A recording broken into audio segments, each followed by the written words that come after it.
Olá pessoal, tudo bom com vocês? Eu sou o Kleber do canal Pequeno Agro Grande Negócio e eu estou aqui hoje para falar para vocês sobre como deve ser feita a irrigação. Muita gente pergunta aí nos comentários: Kleber, como é que você faz para irrigar? Quantos dias eu tenho que irrigar na semana? É todos os dias? É dia sim, dia não? Qual a quantidade de horas eu devo deixar? Pessoal, como acho que a maioria das pessoas que são inscritas no canal já sabe, eu trabalho, minha irrigação principal aqui é gotejo, né? A gente trabalha com fitas gotejadoras, né, superficial, não é gotejo enterrado.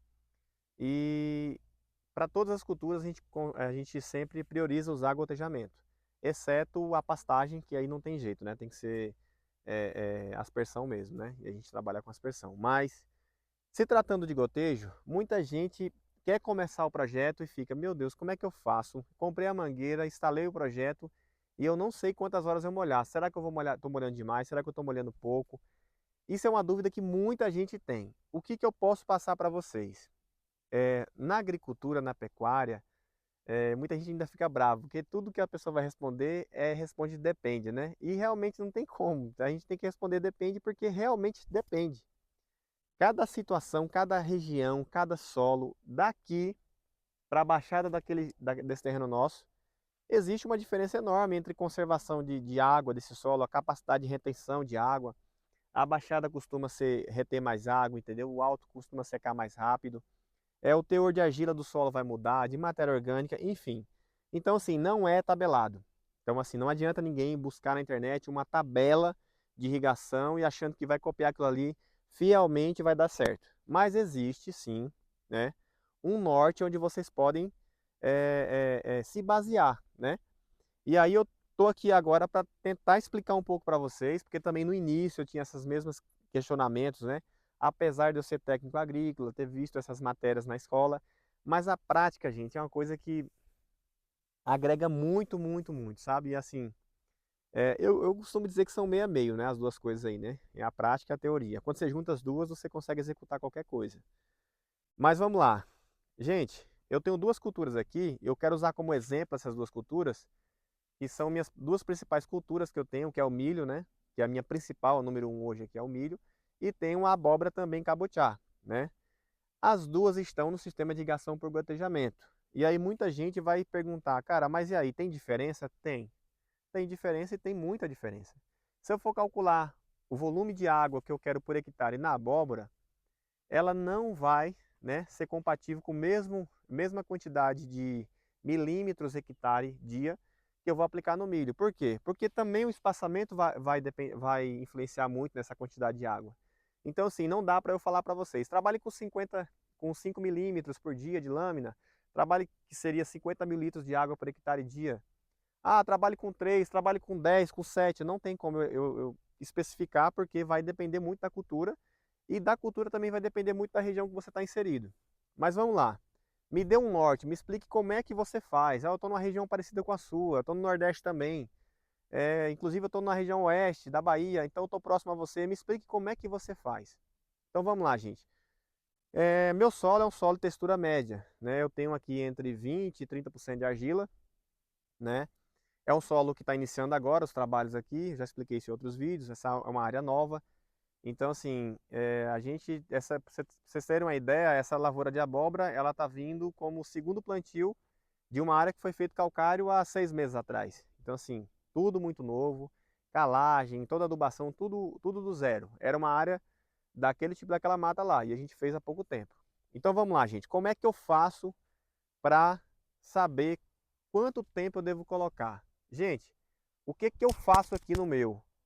Quando é milho, eu começo da seguinte forma, eu começo com 1 hora por dia para poder nascer. 1 hora de irrigação por dia para nascer. Lembrando que minhas fitas gotejadoras são de 20 e 20 centímetros, os gotejadores, e tem uma vazão entre 2 e 2,5 litros por emissor, né? Então cada emissor, cada gotejador desse, ele coloca entre 2 e 2,5 litros de água por hora.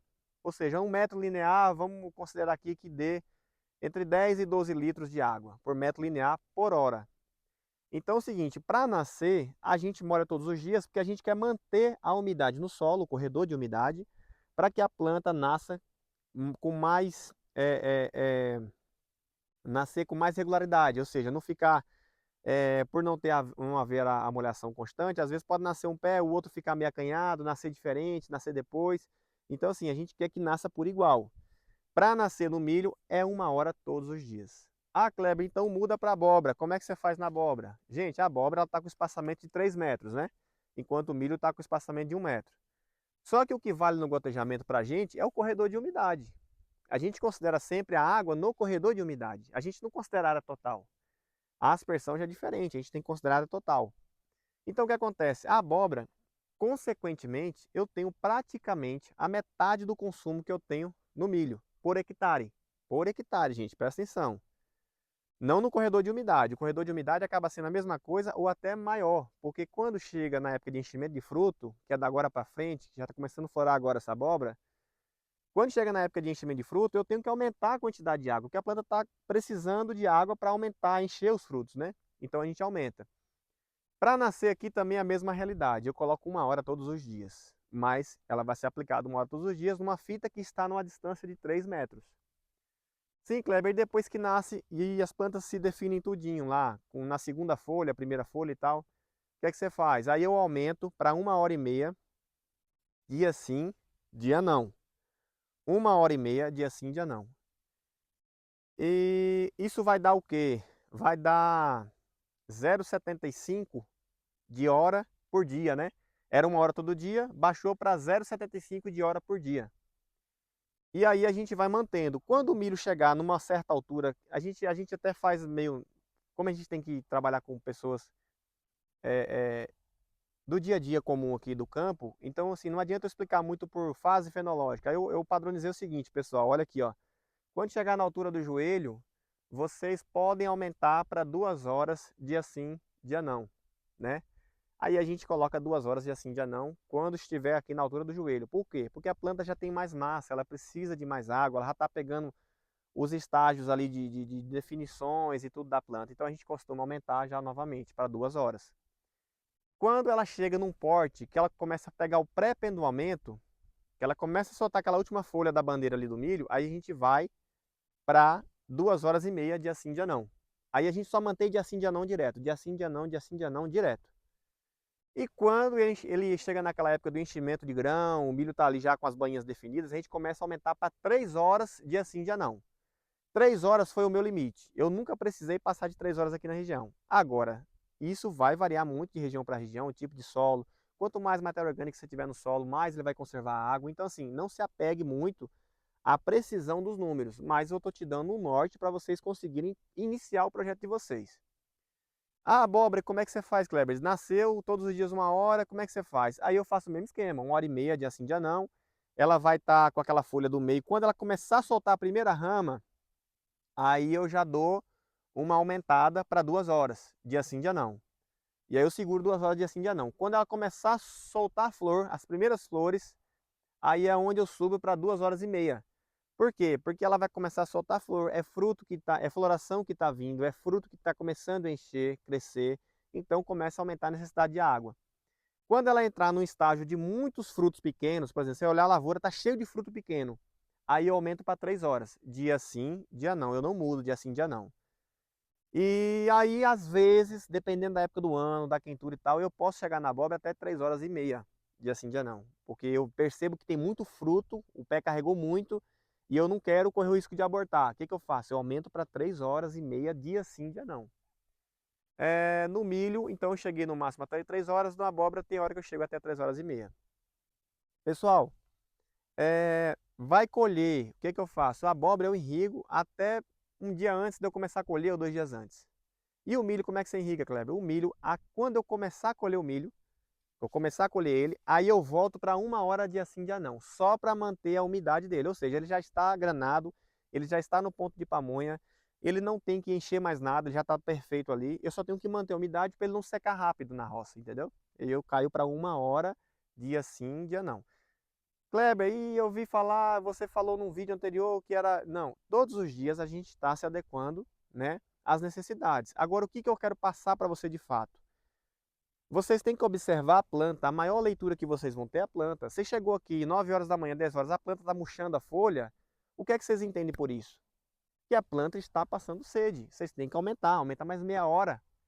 E outra coisa, se é dia sim, dia não, é dia sim, dia não. Não importa se é domingo, se é feriado, a planta vai ter que ser irrigada, entendeu?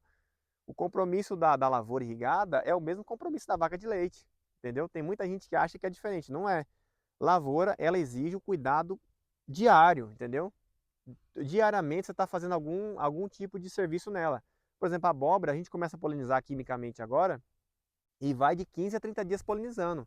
Isso depende muito da época do ano, às vezes ela flora mais tempo, ela persiste mais, às vezes ela flora de uma vez só.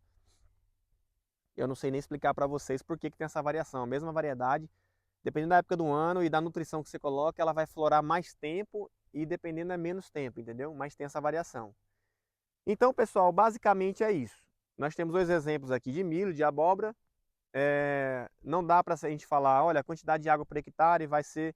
O que eu já fiz a conta no milho, com um espaçamento de 1,5 m, e com a população de plantas aí entre 30 e 40 mil plantas no máximo, eu já fiz uma conta que, em média, na seca, durante o período seco, que é onde a exigência de água é maior, porque não tem chuvas intercalando ali, eu já observei que a nossa média de consumo de água é 5 milímetros de lâmina de água, em média, por dia. Isso é pegando toda a água do ciclo e dividindo por dias. Então a gente chega a conta de 5 milímetros por dia no milho. Da abóbora eu nunca parei para fazer essa conta, mas eu acredito que seria aí em torno de 2,5 a 3 milímetros por hectare, porque o espaçamento dela é mais largo, a gente capricha, a gente faz todo o corredor de umidade, ele não passa ali de 30 a 40 centímetros em cima, né, de umidade, e o restante ele vai distribuindo embaixo, né? Então a gente não tem necessidade de molhar essa área aqui, né? E aí muita gente pergunta assim, Kleber, mas e as ramas, enfim, com aquelas raizinhas, não vai ser prejudicado? Não. A 90%, 95%, 98% da absorção da abóbora é pela raiz principal dela ali, não é pelas aquelas raizinhas, entendeu? Então assim, eu nunca senti diferença nenhuma por isso. Já consegui produtividades aqui até de 22 toneladas por hectare e eu nunca senti diferença. Já vi gente produzindo com aspersão, com microaspersão, e minhas produtividades batem de igual para mais. Pessoal, então é isso. Sobre irrigação, eu passei para vocês então um pouco do meu macete que eu uso aqui.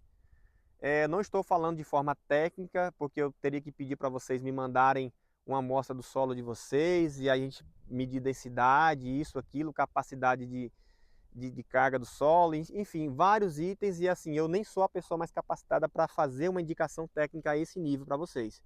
Mas lhe garanto para vocês, se vocês pegarem esse início que eu estou falando para vocês e aplicarem e observarem a planta, vocês vão identificar. Quando você está irrigando demais, por exemplo, na seca mesmo, demais eu acho difícil a planta sofrer, porque você apenas vai estar gastando dinheiro, porque você vai gastando energia à toa.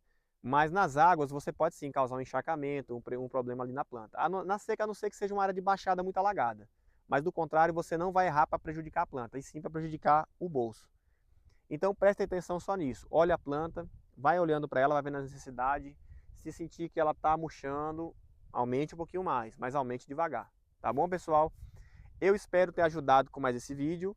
E o pessoal aí, eu pedi para vocês, dá um like aí, dá uma força pro canal. Deixe seus comentários, alguma dúvida que vocês tiverem a respeito desse assunto, eu vou estar respondendo. E compartilhe essa ideia aí. Agradeço muito aí por vocês terem ficado até aqui. Um ótimo final de semana para todos e até logo.